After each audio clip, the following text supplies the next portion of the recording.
Sabe sabe quando você tá com o carro, você olha pro carro assim, ele tá pedindo para ser lavado, o carro tá sujo, o pessoal começa a escrever, né? Bota lá o dedo lá, o carro todo empoeirado, né? Por dentro, por fora. Aí chega o engraçadinho, passa lá no carro e escreve assim, ó, me lave, por favor, né? Me lave, essas coisas. Agora, o que você faz? Você fala, tá na hora de lavar, né? O carro tá implorando para ser lavado. Aí você decide mandar então pro lavacar, não é isso? Normalmente é isso que acontece. Normalmente é isso que acontece.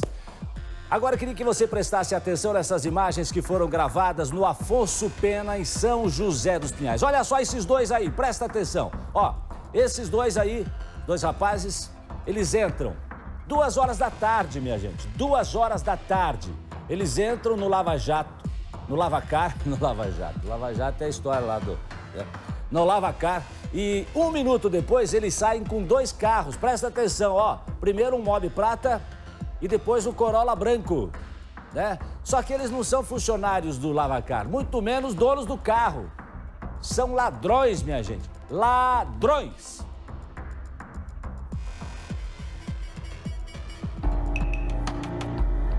Estes 2 homens no canto direito do vídeo são ladrões. Armados, eles invadem um lavacar.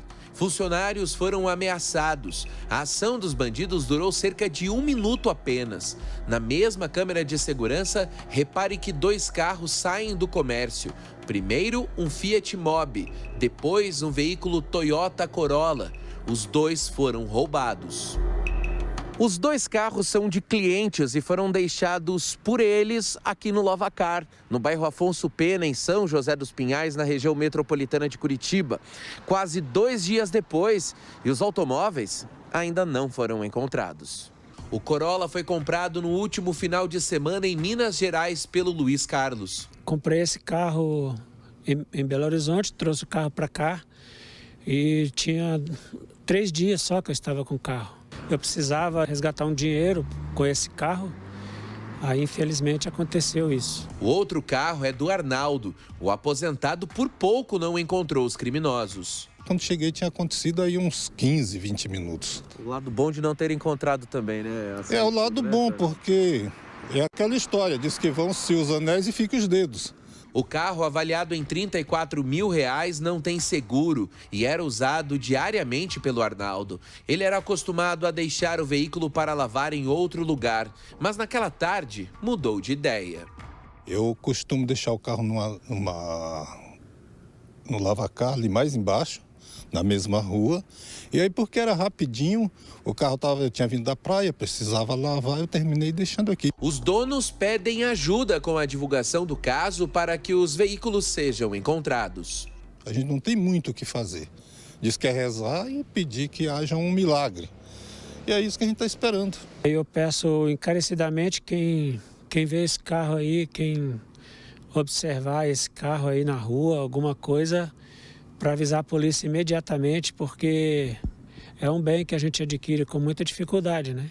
Ao mesmo tempo, caso os carros não apareçam, as 2 vítimas esperam que o comércio arque com os prejuízos. Eu deixei lá por minha conta e risco. Contudo, deixei sobre a guarda do Lavacar. Então, acho que há uma corresponsabilidade nessa questão aí. A nossa produção tentou marcar uma entrevista com a dona do Lavacar, mas ela preferiu não gravar entrevista. O comércio está fechado desde o dia dos roubos.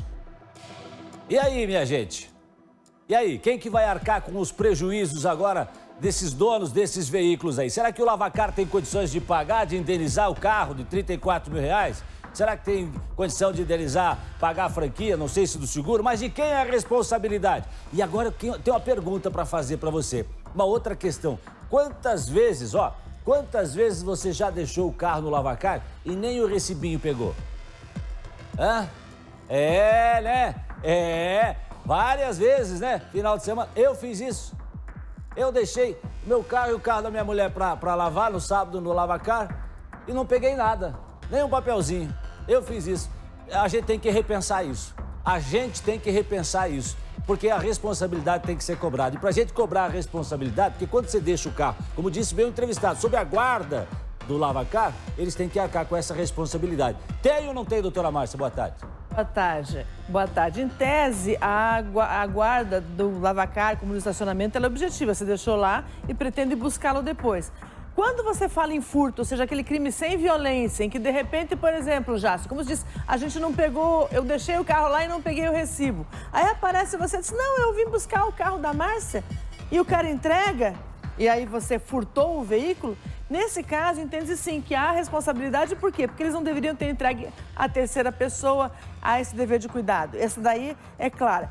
Quando a gente fala em roubo, ou seja, que pessoas aparecem à mão armada, com ameaças e levam os veículos, aí existe uma certa divisão, mas a maioria dos nossos julgados dizem que houve uma situação de força maior, uma situação em que não era previsível, que não era talvez possível de se fazer uma prevenção.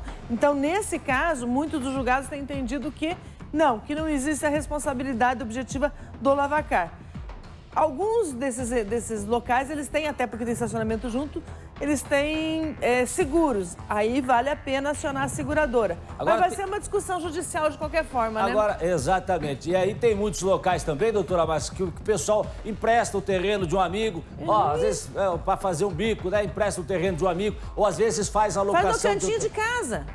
Tem um terreninho no cantinho de casa, coloca uma torneirinha lá e vamos lavar os carrinhos. Claro, até para sobreviver. Claro. Mas aí acontece uma situação como essa. Então, gente, vamos fazer uma reportagem sobre isso no Balanço Geral, né? Nós vamos trazer uma reportagem completa, vamos investigar esse assunto, vamos trazer uma reportagem completa ainda para você aqui no Balanço Geral. Essa responsabilidade, né? Vamos falar com o PROCON, vamos falar com as autoridades, vamos ver como é que é feita a fiscalização disso aqui em Curitiba, vamos ver como é que é feita a fiscalização desses lavacar em São José dos Pinhais, porque afinal de contas, se for uma empresa que funcione formalmente e legalmente, ela tem que assumir as suas responsabilidades. Se tiver de forma ilegal, também vai ter que assumir, porque o que não pode é o dono do carro ficar no prejuízo.